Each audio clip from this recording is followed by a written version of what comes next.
Okay, and question 9. I don't have the survey in front of me, so I can't remember which part it was, but I'm thinking maybe it's part 3 that you guys found a bit tricky. But I'm going to start with part 1. So we're going to find the equation of the tangent to the curve at point A. We know that point A is the point 3, 1. And we know what the curve is. The curve is y9 over 2x plus 3. So all we need to know is what's the gradient of the curve at that point. So if I write that a little bit nicer, like that, before I differentiate it, I'm going to differentiate it so I get the gradient function. I get negative 9, 2x plus 3 to the power of negative 2, and then I have to make sure I times all of that by 2 because I'm doing a composite function. So I've got to differentiate inside the bracket and make sure I multiply by that as well. So all up becomes negative 18 2x plus 3 to the power of negative 2.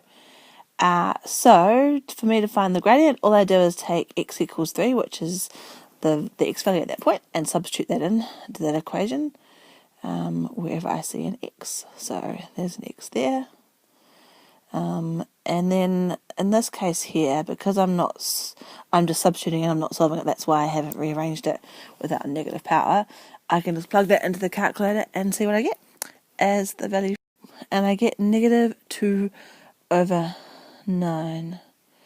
So just be careful that you do leave it as a fraction. In case, I just said before I wouldn't rearrange it, but actually it might actually be helpful to rearrange it, because if I rearrange this equation here, negative 18 2x plus 3 to the negative 2 back to what it should have been without negative power, which is that.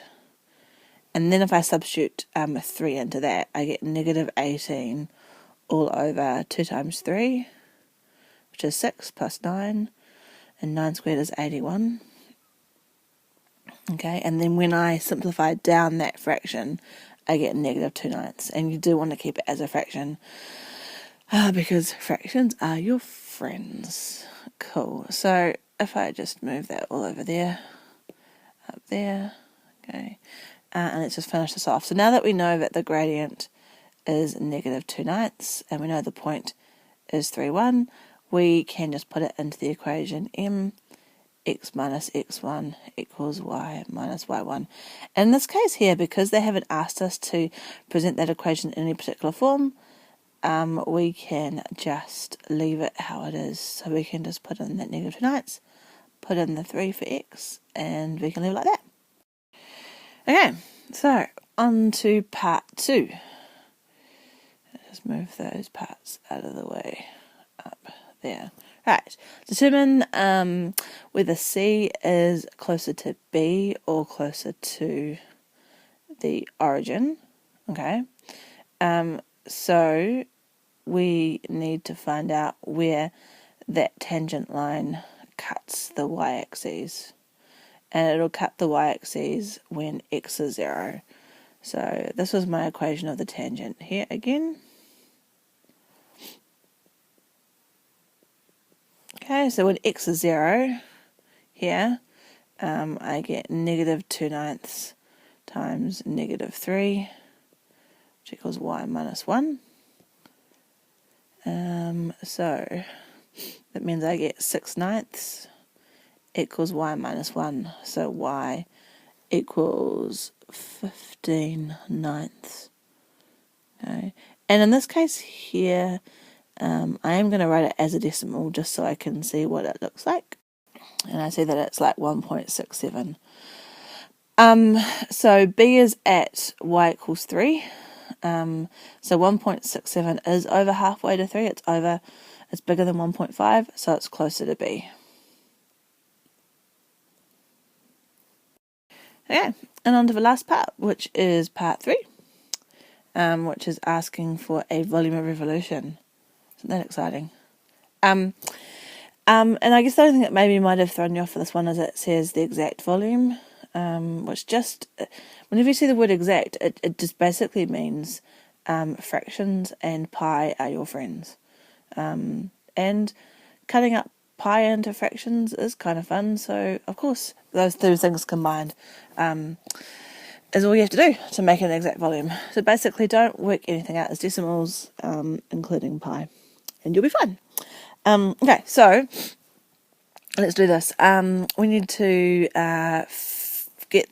first of all, get y squared.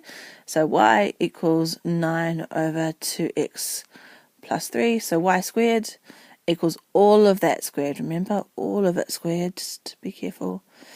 So that comes out to be 81 on the top and 2x plus 3 squared on the denominator of that fraction. We know what the limits are already. It's between x is 0 and x is 3, so that's all good. So all we have to do is set up our integral with the pi out the front, and we're going to integrate all of that.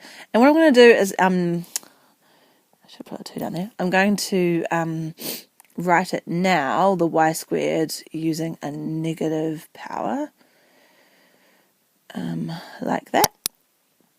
And we're integrating between 0 and 3.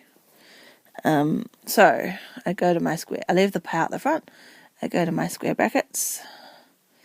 I leave that 3 and that 0 there. And I do the reverse chain rule, right? So I add a power, so it becomes -1. I divide through by that power, so it becomes -81. And then I also make sure that I divide through by whatever this will differentiate to. So I've got to divide through by 2 as well. Okay. And now we've got to just be careful that we leave our answers as fractions so that we do get an exact answer, which is what they've asked for. We'll leave the pi out the front, and right at the end we'll multiply through by pi. That's our general strategy for this one. Yep, let's do it. So I'm going to actually, first of all, I'm going to write this back out without the negative power, because I know I've got to keep it as an exact answer, so I can't just plug it in the calculator, and I want to see what kind of fraction I get out of it. And I'm going to leave it as 81 over 2 because that doesn't simplify down. So I'm going to leave negative 81 on the numerator, and on the denominator I'm going to write 2 and then 2x plus 3. I'm going to evaluate that for 3 and for 0. Okay, so I'm going to leave that pi out the front, and I'm going to work it out for 3 and minus away the answer for whatever it is when x is 0. So when x is 3, and I substitute that in, I'm going to get 2 times 3 is 6, plus 3 is 9, times 2 is 18. So negative 81 over 18. I'm not going to simplify that at the moment, because I'm going to have to combine the fractions anyway, and then I can simplify at the end. So we'll see what we get. Cool. And then if I put 0 into here, I'm going to get 2 times 0, which is 0. So 2 times 3, which is 6. So negative 81 over 6. Now, I could have also at the beginning taken this negative 81 and put it out the front with the pi, because it is there for both times, you can see, and then I could have left it for later. But anyway, we'll get the same answer. Cool. And now what you can do is you can use your ABC button at this point on your calculator to subtract this negative fraction from this fraction and leave the pi out the front. And so what you'll get inside there is 9, so your answer is just 9 pi.